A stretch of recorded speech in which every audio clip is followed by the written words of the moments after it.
மாண்புமிகு குட்காப்புகள் விஜயபாஸ்கர் லஞ்சம் கொடுக்கிறத கூட கணக்கு எழுதி வச்ச உத்தமங்க இந்த குட்காப்புகள் விஜயபாஸ்கர். 89 கோடி ரூபாய் கொடுக்கப்பட்டிருக்கு. யார் யாருக்கு? முதல் பேர் யார் தெரியுமா? எடப்பாடி பழனிசாமி. மக்கள் வாழ்வு நலமாக இருக்கணுங்கிறதுக்காக ஒரு அமைச்சர். ஆனா மக்கள் வாழ்வை கெடுக்கணும், அவங்களுக்கு நோய் வரணும் என்பதற்காக ஒரு அமைச்சர்.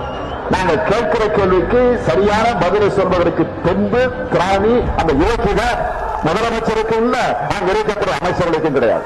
ஜெயலலிதாவுடைய மர்மபரணமாக இருந்தாலும் சரி, பொள்ளாச்சியினுடைய பெண்கள் கற்பழிக்கப்பட்டு பல கொடுமைகளுக்கு ஆளாகி இருக்கிறாங்களே, அந்த கொடுமைகளாக இருந்தாலும் சரி, திராவிட முன்னேற்ற கழகம் தமிழ்நாட்டு ஆட்சி பொறுப்பு ஏற்ற உடனே முதல் வேலையாக அந்த பணியை தான் நாங்கள் செய்வோம். இதுல எந்த மாற்றமும் கிடையாது.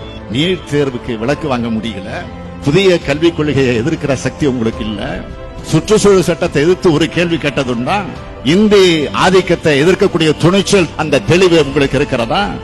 குடியுரிமை சட்டத்தை எதிர்க்கக்கூடிய ஆற்றல் கிடைச்சதா உங்களுக்கு? மத்திய அரசுக்கு அடிபணிந்து கூணி குறுகி இன்றைக்கு ஒரு அடிமை ஆட்சியை தலையாட்டி பொம்மையாக நீங்க நடத்தி கொண்டிருக்கிறீர்கள். தவிர இந்த அடிமை ஆட்சியை தூக்கி எறிய மக்கள் தயாராகிவிட்டார்கள். அதைத்தான் நாமும் சபதம் எடுப்போம்.